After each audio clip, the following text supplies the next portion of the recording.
ایران نے فائنلی اسرائیل پر حملہ کر کے اپنا بدلہ لے لیا ہے۔ امریکہ نے ایران کو روکنے کی کوشش کی، انگلینڈ نے روکنے کی کوشش کی، فرانس اور جرمنی نے روکنے کی کوشش کی، یونائٹڈ نیشن نے بھی کوشش کی، لیکن ایران نہیں رکا۔ ایران نے پچھلے دنوں جس طرح کہا تھا کہ وہ ہر حال میں دمشق پر ہوئے حملہ کا بدلہ لے گا، اسرائیل پر حملہ کرنے سے ایران پیچھے نہیں ہٹے گا، چاہے پوری دنیا ایک ہو جائے، اور ایران اپنے اس وعدہ پر قائم رہا، اٹل رہا۔ اور پچھلے دنوں خبر آئی تھی، امریکہ کے تمام اداروں نے، وائٹ ہاؤس نے، دنیا کے بڑے بڑے میڈیا ہاؤسز نے، بڑی بڑی ایجنسیوں نے دعویٰ کیا تھا کہ اس مرتبہ ایران صرف دھمکی نہیں دے رہا ہے بلکہ اس مرتبہ ایران حملہ کرے گا۔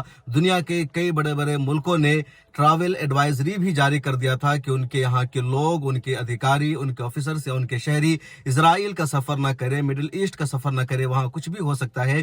انڈیا نے بھی ٹریول ایڈوائزری جاری کی تھی، امریکہ نے ٹریول ایڈوائزری جاری کر رکھی تھی، انگلینڈ نے ٹریول، یا فرانس نے، یعنی کئی بڑے ملکوں نے ٹریول ایڈوائزری پہلے سے جاری کر رکھا تھا۔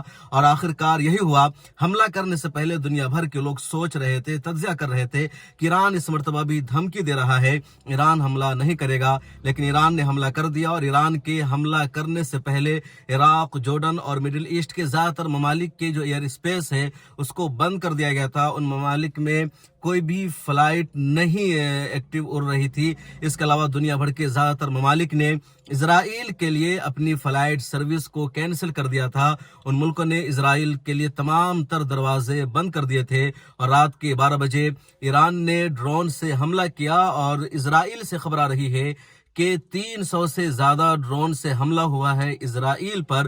خود ایران سے بڑی تعداد میں میزائل اور ڈرون سے حملہ کیا گیا۔ جس طرح کے ڈرون اور میزائل کا حملہ میں استعمال کیا گیا، اس کی رفتار 180 کلومیٹر پر گھنٹہ تھی، اور ایران سے اسرائیل کا جو فاصلہ ہے وہ تقریباً 1600 کلومیٹر کا ہے۔ تو اس طرح ایران سے چھوڑے گئے ڈرون اور میزائل کو اسرائیل تک پہنچنے میں 9 گھنٹے کا وقت لگا، لیکن یہ تمام میزائل ایران کی طرف سے چھوڑے گئے۔ ان میں سے کچھ میزائل کو راستے میں تباہ کر دیا، کچھ کو امریکہ کی جو فوج ہے اس نے تباہ کیا جو مڈل ایسٹ میں موجود ہے، لیکن کچھ میزائل وہاں پہنچے۔ اس نے اسرائیل میں کچھ ایئرپورٹ کو، کچھ ٹھکانوں کو ٹارگٹ کیا، نشانہ بنایا۔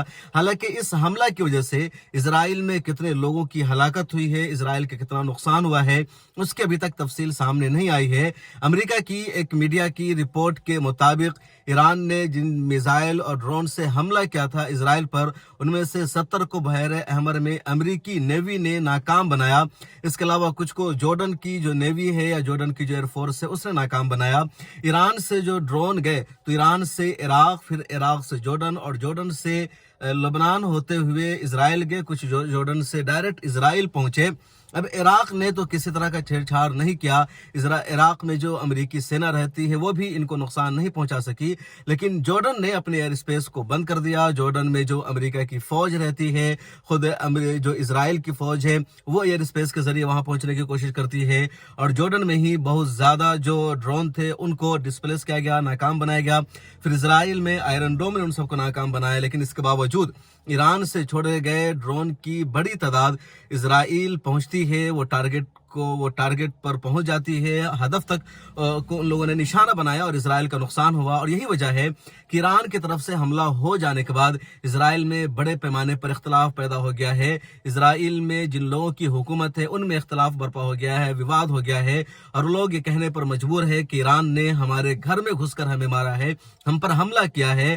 اور ایران کی جو چالاکی تھی یا ایران کی جو ذہانت کہیے کہ ایران نے اسرائیل پر حملہ کرنے سے پہلے پوری دنیا کو بتا کر حملہ کیا، اور پوری دنیا کو کہا ایران نے کہ 1 اپریل کو دمشق میں ہمارے سفارت خانہ پر، ہماری ایمبیسی پر اسرائیل کا جو حملہ تھا وہ حملہ ہماری خود مختاری کے خلاف تھا، وہ بین الاقوامی قانون کے خلاف حملہ تھا۔ ایران نے یہ بھی کہا کہ اگر یونائٹڈ نیشن کی سیکورٹی کونسل اس حملہ کی مذمت کر دیتی ہے تو ہم اسرائیل پر حملہ نہیں کریں گے، لیکن UN کی سیکورٹی کونسل نے ایسا نہیں کیا۔ اس کے بعد ایران نے کہا تھا کہ ہم بدلہ لیں گے اور دنیا کی کوئی طاقت نہیں روک سکتی ہے۔ امریکہ نے پوری کوشش کی کہ حملہ رک جائے، لیکن ایسا نہیں ہوا، اور آخرکار ایران نے حملہ کر دیا ہے۔ ایران نے حملہ کرنے کے بعد ایران کے جو فوجی ہیں، ایران کے جو پاسداران انقلاب کے کمانڈرز ہیں، جو میجر ہیں، ان کا بیان سامنے ہے، ان کا کہنا ہے کہ ہمارا